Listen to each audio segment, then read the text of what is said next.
Good morning, everyone. I am Tan, together with Faris Irfan. We are from Kulia 6 Group 12. We are now going to present about amphibians.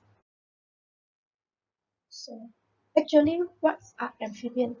Amphibian is an organism that living both on land and in water. Here's some example of amphibian. First, we have frog. Then second, we have toad. Third, we have newts. Then the last one we have salamander. So for the characteristic of the amphibian, we have 7 characteristics. First is the limb for the locomotion. Next, it has so smooth and non-scaly skin. Next, it also has the lung for the respiratory system and double loop circulatory pathway. The others, it also has the sense organ, then ectothermy, and also aquatic reproduction. So now I'm going to present the first characteristic, which is limb. For amphibian, it is vertebrate. So the limb that support locomotion is the pelvic part. This part will support the locomotion. From here we can see the frog jumping. So the locomotion for the frog is leap and hop.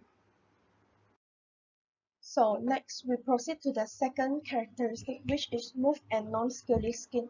From this picture we can see the skin is full of mucus. Why? This is because here shows the structure of the skin. This is because we have the mucus gland in the skin. The skin with this mucus gland will active the role in water balance and respiration, which we can see the carbon dioxide and oxygen will exchange through the skin. Next, it also helps in temperature regulation and evaporative cooling on land. So the amphibian will stay close to water to prevent drying out. So now we proceed to the third characteristic, which is lung. The picture shows the lung of a frog. Actually, the lung of the amphibian is slightly same with the human, which is have the similarity. It has trachea, esophagus, right lung, and the left lung. But the lung of the frog consists of a pair of thin wall sacs that connected from mouth through the opening called glottis. So the surface area for gas exchange in the lung increases when the presence of the numerous inner portions. For the membrane in the lung are thin and moist. It is to facilitate the efficient diffusion of the respiratory gas, which is it can exchange carbon dioxide and oxygen more efficiently. The lung also supply with network of blood capillaries to transport the respiratory gas to all the body cells. So from here, from the picture, we can see that the frog is inhale the gas and exhale the gas. So when the frog inhale, the lung will expand. When it exhale, the muscle of the lung will contract. So for the adult amphibian, it is breath with lung. A lung is an internal bag-like organ that allows oxygen and carbon dioxide to be exchanged between the air and the bloodstream.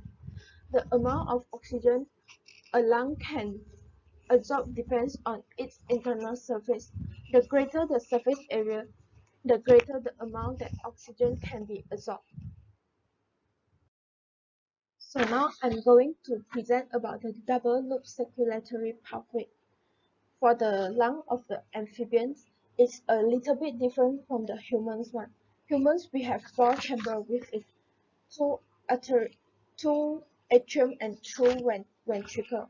But for the amphibian have only 3 chamber hearts. They have 2 atria and 1 ventricle. So for the For the amphibian, the circulatory system is less efficient because the oxygenated blood and deoxygenated blood is mixed in the single ventricle. So at the same time, oxygenated blood from the lung and skin enter the left atrium and the ventricle. Partial separation is provided by the flat and partial valve in the heart and aorta. Next, for the last part for me, is sense organ. So for the amphibian, like frog, it has some sense organ which is nostril, mouth, and tympanic membrane which is eardrum. So the small side hearing form are more well developed. Eyes covered by a transparent movable membrane called nictitating membrane. Then the sound receptor located in the air is transmitted by the tympanic membrane, which is eardrum, and the cellular, a small bone that connect the two. So these animals have large brain than fish, and the cerebral cortex is more developed. This animal like frog, it has specialized tongue for catching the prey, eye, eyelid for keeping their eyes closed, and a sound producing large. So for the next characteristic, it will proceed by Faris Irfan. Thank you, Tan. Now we move on to the sixth characteristics, which is ectothermy. Ectothermy means that the amphibian can live and adapt to different surroundings and temperatures, be it like an extremely hot temperature or extremely cold temperature. When during the winter, which is extremely cold, amphibians will be inactive. They will be inactive until the winter period ends.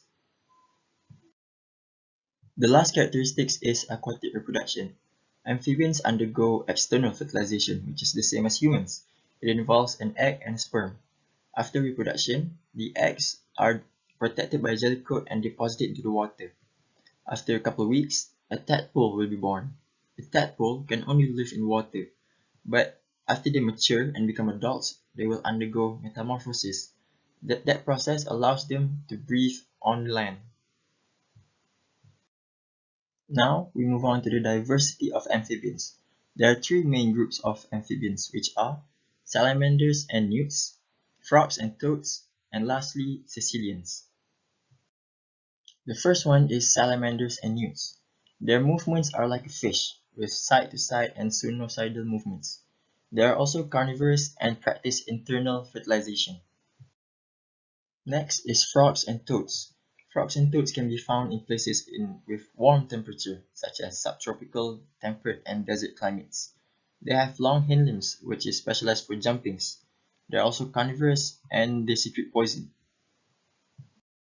The last one is caecilians. Caecilians are legless and worm-shaped.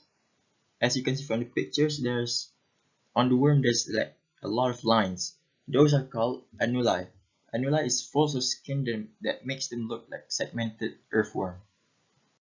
That is all from us. Thank you.